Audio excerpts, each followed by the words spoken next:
आइए अब श्रीमद् भागवत के प्रथम स्कंद के प्रथम अध्याय के द्वितीय श्लोक पर जाते हैं। यानी यहाँ 3 श्लोकों से मंगलाचरण किया है। ये मंगलाचरण भगवान वेद व्यास का है और बाद में सुत जी भी मंगलाचरण करते हैं और द्वितीय स्कंद में सुखदेव जी का भी मंगलाचरण है। कई सारे मंगलाचरण हैं। तो आइए दूसरे श्लोक पर ध्यान देते हैं।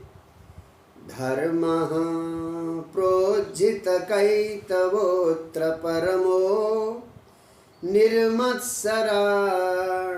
सतां वेद्यं वास्तवमत्र वस्तु शिवदं तापत्रयोन्मूलनं श्रीमद् भागवते महामुनिकृते किं वा परैरीश्वरः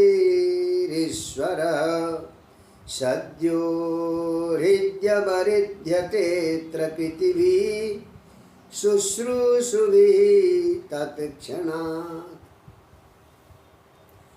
अब यहाँ पर भागवत के बारे में सूचना दी गई है कि भागवत में क्या क्या विषय है।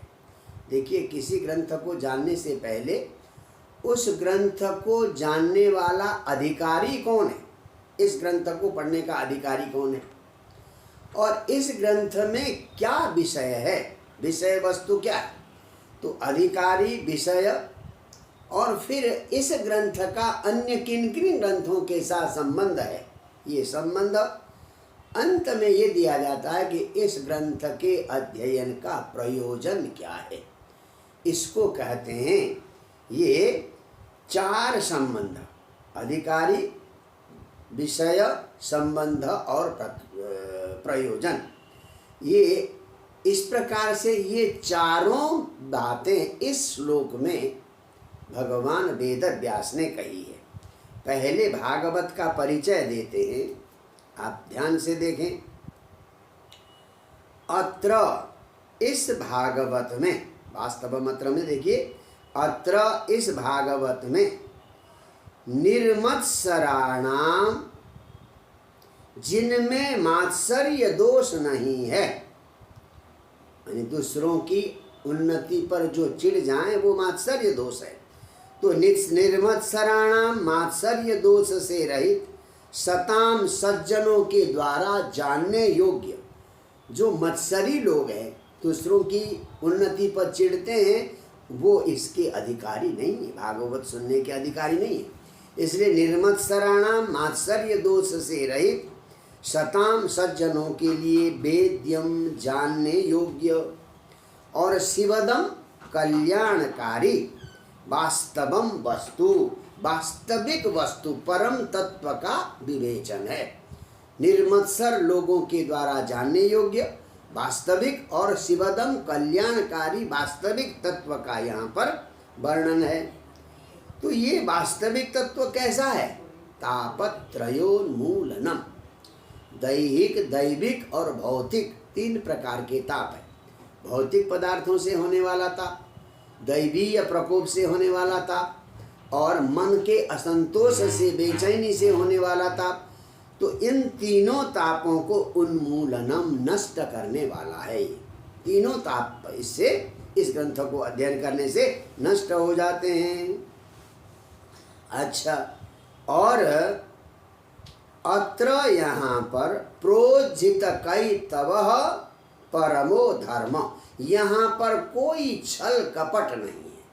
प्रकृष्टेन उज्झितः कैतव, छल कपट, बनावटीपन को पूरी तरह से छोड़ा गया है, यानी निष्कपट और परम धर्म है।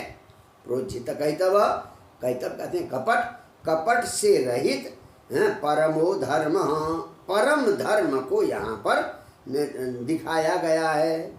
अच्छा, तो ऐसे महामुनि कृते श्रीमद् भागवते, महामुनि वेद व्यास के द्वारा रचित श्रीमद् भागवते, श्रीमद् भागवत जैसे ग्रंथ के रहते हुए परैहि किम, परैहि अन्य विषय, अगर श्रीमद् भागवत हमारे पास है तो परई ही अन्य विषय किम, दूसरे विषयों की हमें आवश्यकता ही क्या है, कोई भी आवश्यकता नहीं है। हाँ, क्योंकि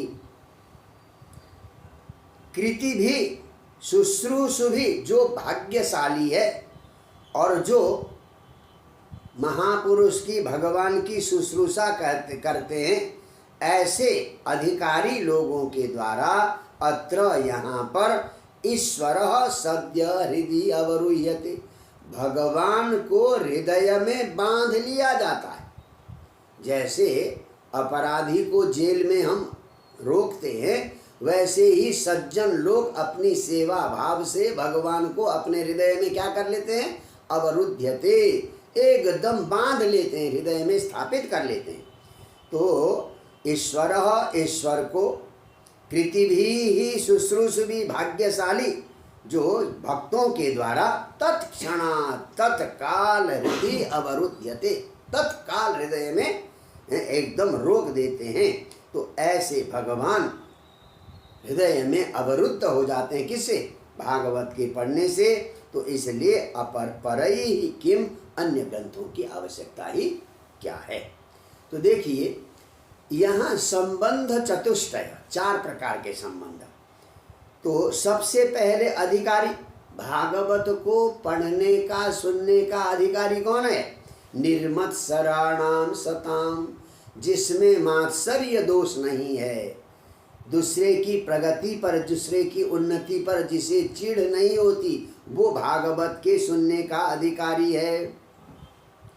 और भागवत का विषय क्या है, परई, अन्य ग्रंथों में जितने भी जो कुछ भी विचार है, सबके विचार को आदर पूर्वक भागवत में स्थापित किया गया है। तो इसलिए परई अन्य ग्रंथ ही प्रयोजनम न, अन्य ग्रंथों में जो जो भी विचारणीय विषय है उन सब का सार भागवत में है। तो ये हो गया आपका विषय।